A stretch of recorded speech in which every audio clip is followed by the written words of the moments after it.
నమస్తే, this is వాసం శెట్టి రామ్ కిరణ్. ఇప్పుడు మనం షటర్ స్పీడ్ గురించి మనం తెలుసుకుందాం. ఈ షటర్ స్పీడ్ అనేది రెండు రకాల ఉపయోగాలు అనేవి మనకు ఉండడం జరిగిందండి. ఈ రెండు రకాలు ఏంటి అని అంటే, ఒకటి మన మూమెంట్స్ ని కంట్రోల్ చేయగలుగుతుంది, అలాగే లైట్ ని కంట్రోల్ చేయగలుగుతుంది. అంటే వేగంగా వెళ్ళే వస్తువుల్ని, అంటే లైక్ బుల్లెట్స్ గానీ, కార్స్ గానీ, జలపాతాలు గానీ, ఇలా ఫోటోలు తీయాలి, వేగంగా వెళ్ళేవి ఫోటోలు తీయాలి అని అంటే ఈ షటర్ స్పీడ్ ని ఉపయోగించి కంట్రోల్ చేసి మనం ఫోటో అనేది తీయచ్చు. అలాగే లైట్ ని కూడా కంట్రోల్ చేస్తుంది, అంటే లైట్ ని పెంచుతుంది అలాగే తగ్గిస్తుంది కూడా. ఓకే, సో ఈ రెండు ఉపయోగాలు మనకి షటర్ స్పీడ్ ద్వారా మనం చేకూరుకోవచ్చు. అలాగే ఇది అసలు షటర్ స్పీడ్ అనేది ఎలా పనిచేస్తుంది? ఈ షటర్ స్పీడ్ అనేది మనం ట్రిగ్గర్ నొక్కిన తర్వాత ఒక మిర్రర్ అనేది ఉండడం జరుగుతుంది. ఆ మిర్రర్ అనేది పైకి లేస్తుంది. మిర్రర్ పైకి లేచిన తర్వాత షాప్ షటర్ మాదిరిగానే, ఇప్పుడు మనకి షాపుల్లో ఉండే షటర్స్ మాదిరిగానే ఒక షటర్ అనేది ఇలాగ పైకి కిందకి అనేది రావడం అనేది జరుగుతుంది అనమాట. అక్కడ కూడా ఏంటంటే ఒక షటర్ అనేది కిందకి ఇలా దిగి అలా పైకి లేస్తుంది.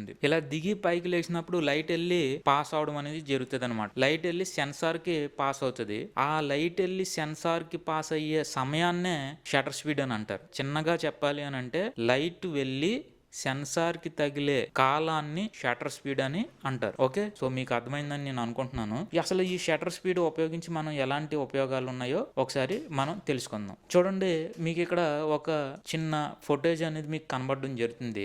ఈ ఫోటోలో మీకు 1/4 అనేది ఉండడం జరిగింది, అలాగే 1/30 అనేది ఉండడం జరిగింది, 1/500 అనేది ఉండడం జరిగింది. ఈ 1/4 అని అంటే సెకండ్ కి 4వ వంతు అని అర్థం అండి. అంటే సెకండ్ కి లైట్ వెళ్ళి సెకండ్ కి 4వ వంతు లో సెన్సార్ ని తాకినప్పుడు వచ్చే ఫోటో అనమాట. అంటే ఇక్కడ చూడండి, పేపర్ ఫ్యాన్ అనేది తిరుగుతుంది అనమాట. అక్కడ పేపర్ ఫ్యాన్ తిరిగినప్పుడు సెకండ్ కి 4వ వంతు తీసినప్పుడు ఏమైందంటే అది మోషన్ అనేది బ్లర్రీగా కనబడడం జరిగింది. అదే సెకండ్ కి 30వ వంతు తీసినప్పుడు ఏమైందంటే ఆ బ్లర్నెస్ అనేది కొంచెం తగ్గింది. ఓకే, అలాగే సెకండ్ కి 500వ వంతు తీసినప్పుడు ఏంటంటే అది పూర్తి ఫోకస్ లో అనేది రావడం జరిగింది, బ్లర్ అనేది తగ్గడం జరిగింది. ఓకే, సో మనం ఇలా మనకి ఇది మోషన్ ని కంట్రోల్ చేసి మనం ఫోటో తీయచ్చు. ఓకే, అలాగే ఇది మనం సెకండ్ కి 4వ వంతు తీసినప్పుడు ఏమవుద్ది అని అంటే లైటింగ్ అనేది ఎక్కువ పాస్ అవడం జరుగుతుంది. అలాగే సెకండ్ కి 30వ వంతు తీసినప్పుడు ఏమవుతుంది అని అంటే లైటింగ్ అనేది కొంచెం తగ్గడం జరుగుతుంది. సెకండ్ కి 5వ వంతు పాస్ చేసినప్పుడు ఏమవుతుంది అంటే లైటింగ్ ఇంకా తగ్గడం జరుగుతుంది. అంటే దీన్ని బట్టి మీకు ఏమర్థమైంది? లైటింగ్ అనేది పెరిగే కొలది, అంటే మీకు 500 600 అలా పెంచుకునే కొలది మీకు ఏమవుతుందంటే లైటింగ్ అనేది తగ్గడం జరుగుతుంది. తగ్గే కొలది మీకు లైటింగ్ అనేది పెరగడం జరుగుతుంది. ఓకే, చూడండి, మీకు ఈ ఎఫెక్ట్ ను ఉపయోగించి, అంటే ఈ షటర్ స్పీడ్ ను ఉపయోగించి మనం చాలా రకాల ఫోటేజెస్ తీయొచ్చు. ఇప్పుడు చూడండి, మీకు ఇక్కడ ఒక నది పాల వంటి ఎఫెక్ట్ అనేది రావడం జరిగింది. ఇక్కడ అది ఫ్లోటింగ్ అవుతున్న నదే.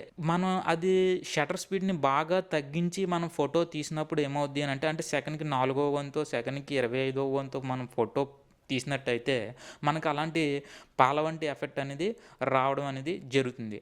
అలాగే మనం ఒక నీటి బిందువును కూడా మనం తీయాలి అని అనుకుంటే, నీటి బిందువులను కూడా చూడండి, మీకు ఇక్కడ ఒక పక్షి అనేది ఉండడం జరిగింది. ఆ పక్షి ఒక వాటర్ అంటే పైనుంచి వచ్చే వాటర్ని కూడా మీకు వాటర్ డ్రాప్స్ కూడా మీకు కనబడడం జరుగుతుంది ఈ పిక్స్లో. అలాగే మీరు చూడండి, మీరు ఇక్కడ లైట్ని కంట్రోల్ చేయగలుగుతున్నారు. అంటే మీరు ఇది బాగా స్పీడ్ని తగ్గించినట్టయితే, అంటే షటర్ స్పీడ్ని బాగా 1/4, 1/30, 1/25 అలా పెట్టినప్పుడు ఏమవుద్ది అని అంటే మీకు వెహికల్స్ వచ్చినప్పుడు ఆ వెహికల్స్ లైటింగ్ ఎఫెక్ట్ అనేది మీకు ఈ విధంగా రావడం అనేది జరుగుతుంది. మీరు ఒక గన్కి వెళ్ళే బుల్లెట్ని కూడా మీరు తీయొచ్చు. ఇది అంటే బుల్లెట్ని తీసి అంటే స్పీడ్గా వెళ్ళే వస్తువులను తీయాలి అని అంటే షటర్ స్పీడ్ని పెంచాలి. అంటే 1/500, 1/600 అలా మీరు ఎంత పెంచుకునే దాన్ని బట్టి, వస్తువు వెళ్ళే వేగాన్ని బట్టి మీకు షటర్ స్పీడ్ అనేది మనం పెంచుకోవడం అనేది జరుగుతుంది అనమాట. ఒక చిన్న చార్ట్ అనేది ఉండడం జరిగింది. ఇక్కడ మీకు 1/2 పెట్టినప్పుడు ఏమైంది అని అంటే కొద్దిగా బ్లర్ అనేది రావడం జరిగింది. అలాగే 1/16 పెట్టినప్పుడు ఏమైంది అని అంటే ఆ బ్లర్ అనేది కొద్దిగా తగ్గడం జరిగింది. 1/500 పెట్టినప్పుడు ఏమైందంటే ఆ బ్లర్ అనేది ఇంకా పూర్తిగా తగ్గడం అనేది జరిగింది. ఇక్కడ మీరు చూడండి, 1/2, 1/4, 1/8, 1/15, 1/13, 1/16 ఇలా మీకు ఫోకస్ అనేది ఎలా రావడం జరిగిందో మీకు అర్థం చేసుకోండి ఒకసారి. ఓకే, అలాగే లైటింగ్ అనేది కూడా మీకు ఇది పెరగడం తగ్గడం అనేది జరుగుతుంది. 1/4 పెట్టినప్పుడు 1/8 1/13 అలా పెట్టినప్పుడు ఏమవుతుంది అని అంటే, ఇప్పుడు చూడండి ఈ ఫోటోలో చూడండి 1/16 పెట్టారు. ఈ ఫోటోలో 1/16 పెట్టినప్పుడు లైట్ అనేది ఎక్కువ పాస్ అవడం జరిగింది. 1/500 పెట్టారు. ఈ ఫోటోలో లైట్ అనేది తక్కువ పాస్ అవడం జరిగింది. ఓకే, సో మీకు ఇది షటర్ స్పీడ్ యొక్క ఉపయోగం. ఐ థింక్ మీకు అర్థమైందని నేను అనుకుంటున్నాను.